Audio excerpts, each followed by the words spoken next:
Part 1. First, you have some time to look at questions 1 to 8.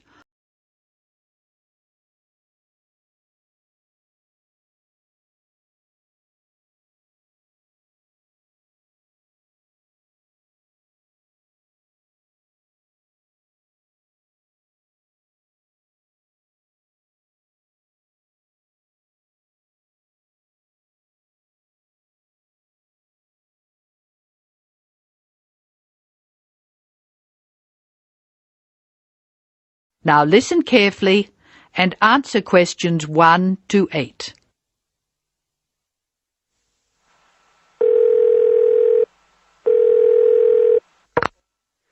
Hello, Foreign Student Advisor's Office. This is Bob Wills speaking. Can I help you? It's Angela Tung here, Bob. I'd like to make a request for special leave. Can I do that over the phone? Hello, Angela. You can make that request by phone, but I'll have to fill the form out. Let me get the special leave form. OK, here it is. Tell me your student number, please. It's H for Harry, 5712. H5712. OK. What's your address, Angela?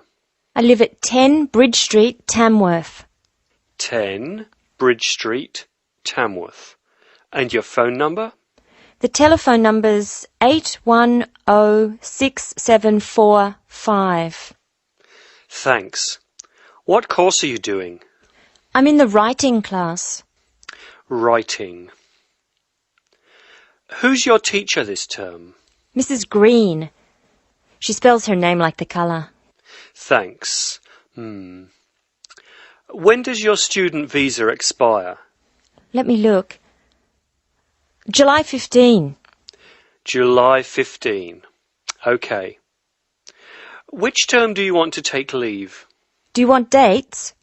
First, I have to write a term number. When do you want to take leave? In term 1. OK. Term 1. Now, can you tell me what are the exact dates? I'd like to be away May 31 to June 4. OK, I've got that. You'll miss 4 working days between May 31 and June 4. Is that right? Only 3? I'll be away over a weekend. I'll be back at my classes on June 5, so that's 3 days away. Look at questions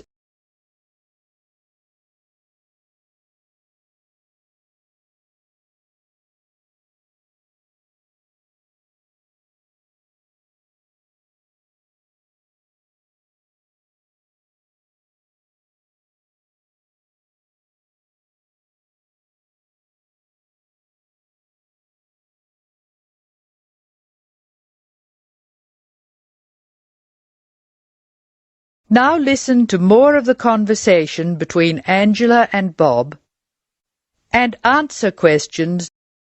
Why do you want to take leave, Angela? I'm going to visit my Aunt May. She's my mother's sister. She and her husband are my guardians while I'm here. Where do they live? About 50 kilometres from here, near Armadale. That is the end of Part 1. You now have half a minute to check your answers.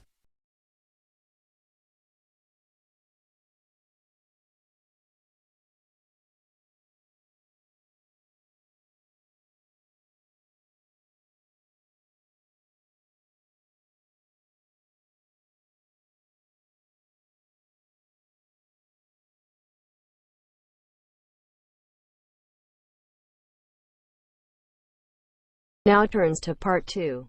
Part 2. You will hear a talk by a representative of an agency that finds people to look after homes when their owners are away. He is talking to a group of homeowners. First, you have some time to look at questions 11 to 20.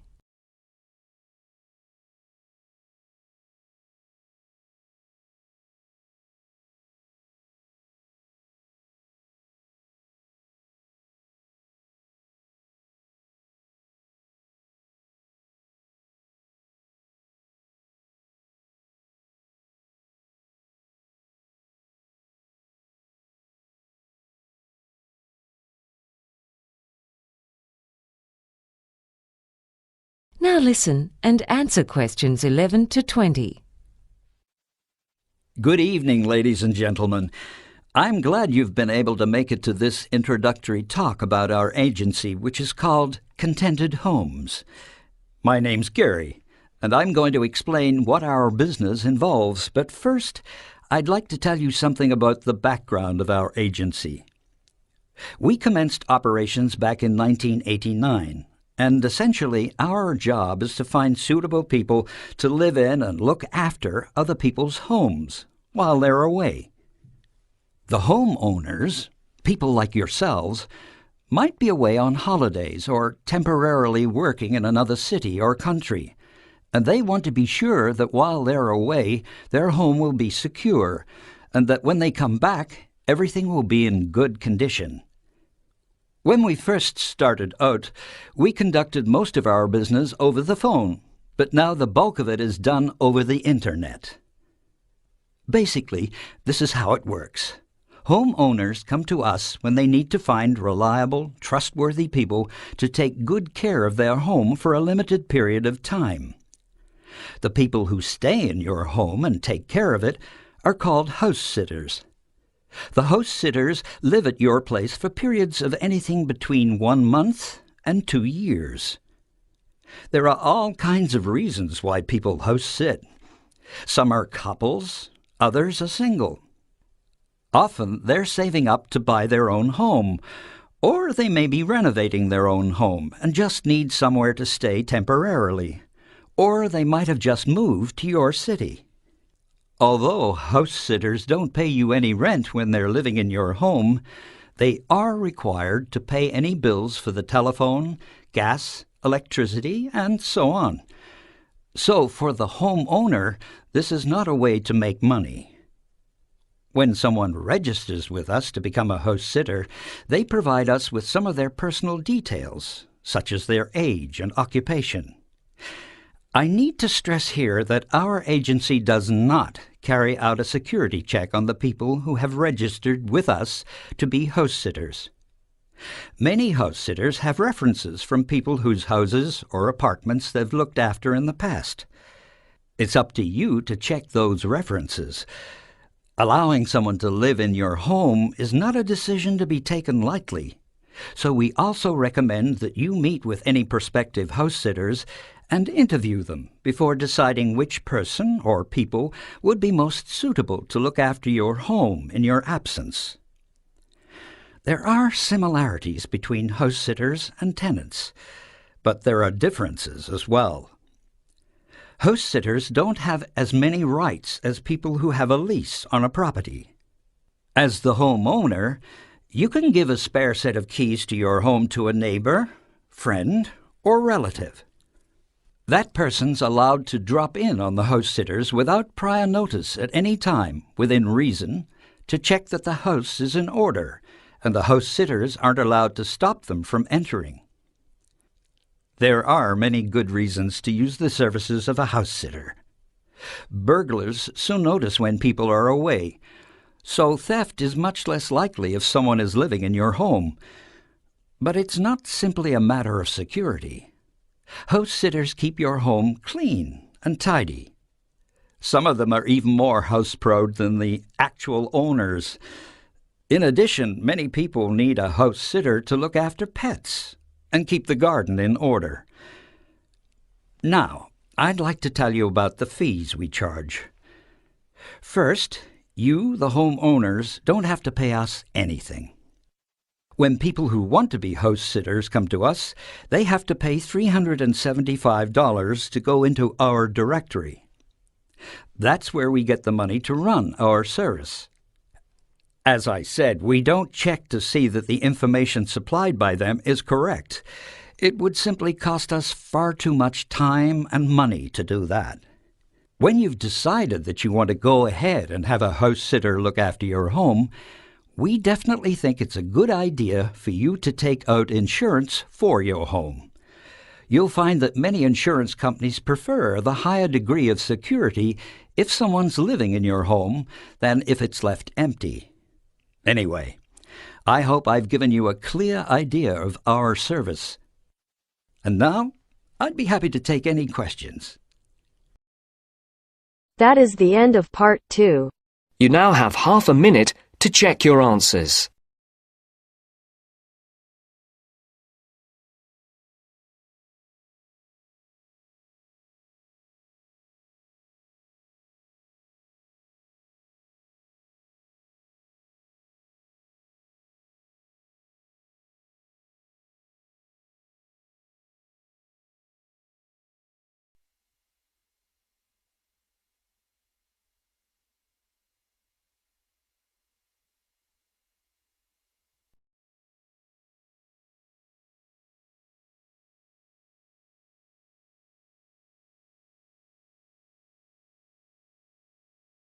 Now turns to part 3.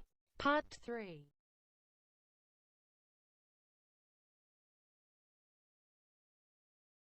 You will hear two students called Jimmy and Kathy talking to their tutor about the current research paper. First, you have some time to look at questions 21 to 25.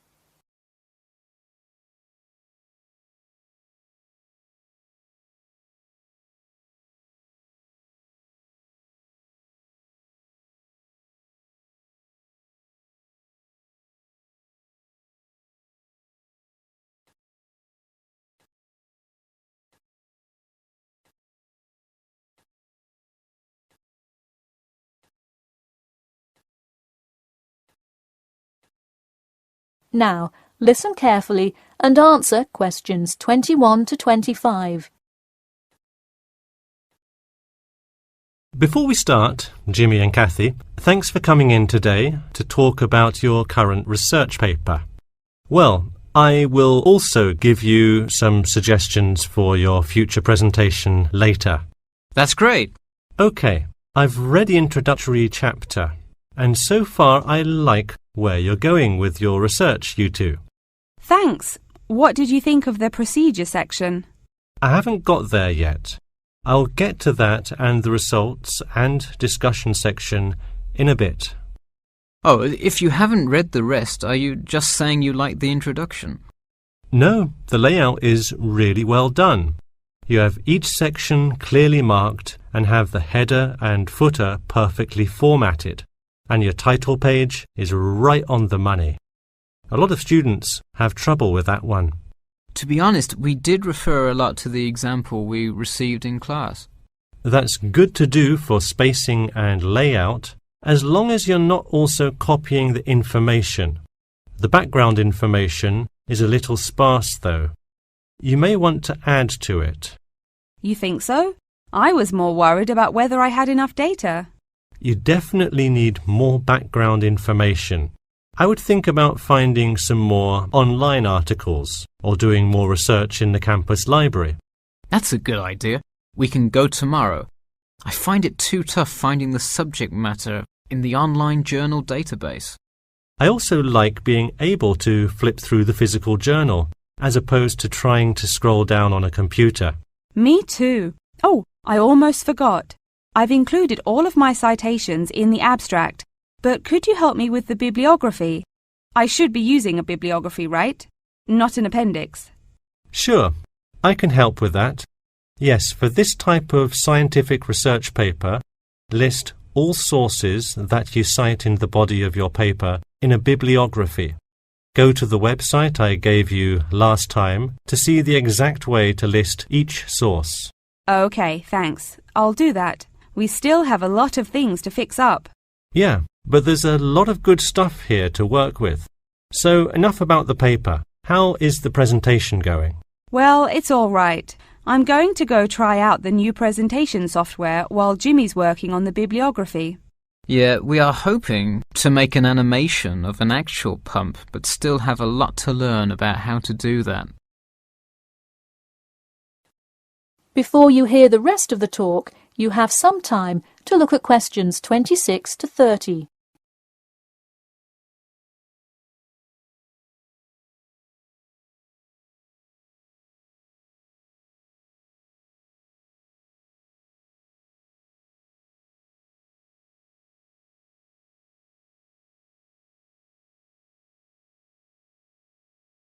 Now, listen carefully and answer questions 26 to 30.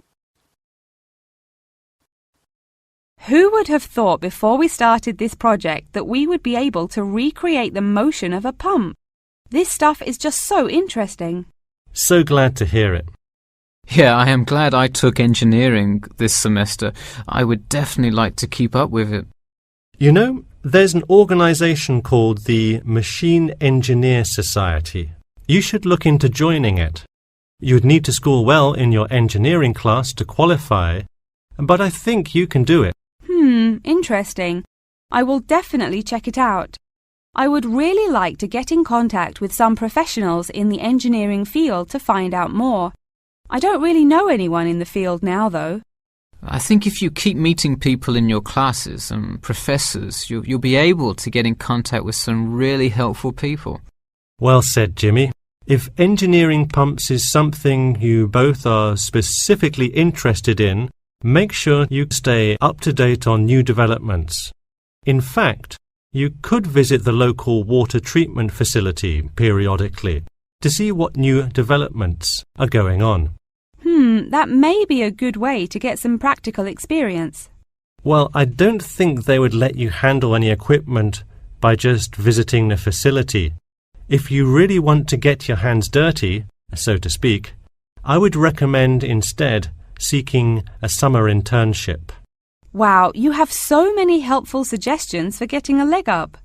Now, if only you could tell me how to get my work published. Wouldn't that be nice? Well, honestly, all you really need to do is, once you have a dissertation, present it. Present it often and to many audiences, and once you get feedback, adjust it. You'll get published one day. Wow, this meeting has been truly inspiring. Thanks for your help.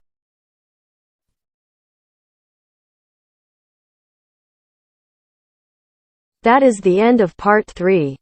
You now have half a minute to check your answers.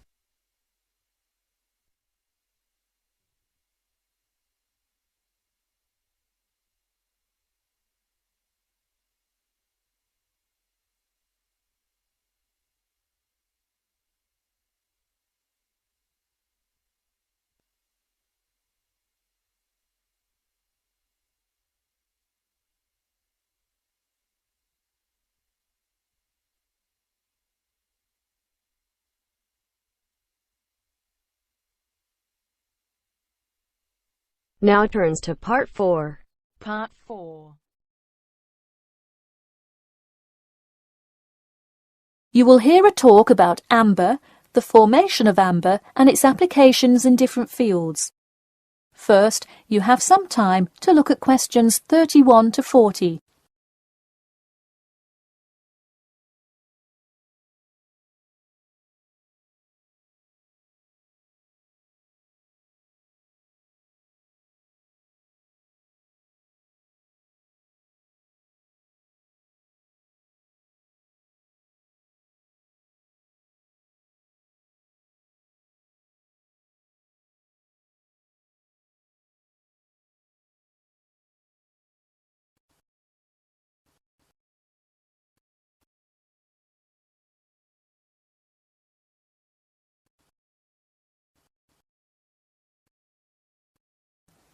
Now, listen carefully and answer questions 31 to 40. Tonight I'm going to present an overview of the research on amber. Okay, I'll start by giving a brief introduction about amber, then talk about the formation of amber, and then describe amber's applications in different fields. First of all, what is amber? Amber is not a stone, but is ancient fossilized tree resin, which is the semi-solid amorphous organic substance secreted in pockets and canals through epithelial cells of the plant. And why is resin produced? Although there are contrasting views as to why resin is produced, it is a plant's protection mechanism. The resin may be produced to protect the tree from disease and injury inflicted by insects and fungi. Amber occurs in a range of different colours. Besides the usual yellow, orange and brown, other uncommon colours are also associated with it. Interestingly, blue amber, the rarest Dominican amber, is highly sought after. It's only found in Santiago, Dominican Republic. There are several theories about what causes the blue colour in amber. The most common one links it to the occurrence of volcanic dust that was present when the resin was first pressed out from Hymnaea protera millions of years ago. At this point, you might be curious about how amber is formed. Molecular polymerization resulting from high pressures and temperatures produced by overlying sediment transforms the resin first into copal. Sustained heat and pressure drives off terpenes and results in the formation of amber. Copal, that I've just mentioned, is also a tree resin, but it hasn't fully fossilized to amber. More generally, the term copal describes resinous substances in an intermediate stage of polymerization and hardening between gummier resins and amber.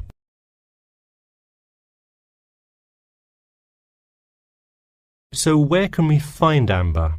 It can be found on seashores. The main producer worldwide is Russia. In fact, about 90% of the world's available amber is located in the Kaliningrad region of Russia, which is located on the Baltic.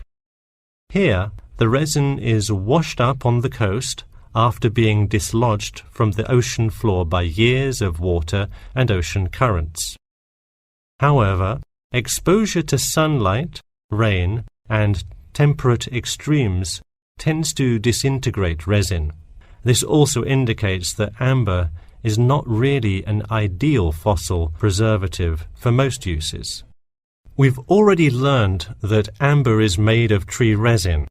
It often includes insects that were trapped within the tree many millions of years ago.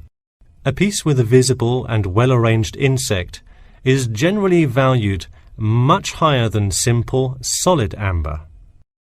One Dominican amber source reported finding a butterfly with a 5-inch wingspread. This is both a large and unusual find, and most butterfly specimens have no more than a 2-inch wingspan. Inclusions in Dominican amber are numerous, one inclusion to every 100 pieces. Baltic amber contains approximately 1 inclusion to every 1,000 pieces. Now that you have a basic knowledge of amber, I'd like to talk a bit about amber's application in different fields. First, amber is appreciated for its colour and beauty. Good quality amber is used to manufacture ornamental objects and jewellery. For instance, using a variety of exclusive, first-class quality natural Baltic amber with silver to make natural amber jewellery. But due to the biodegradation of amber fossils, people with amber jewellery have to take special care of it to ensure that the amber is not damaged. It was previously believed that amber worn on the neck served to protect one from diseases of the throat and preserved the sound mind. Callistrate, a famous doctor in the Roman Empire, wrote that amber powder mixed with honey cures throat, eye, and ear diseases, and if it is taken with water, eases stomachache.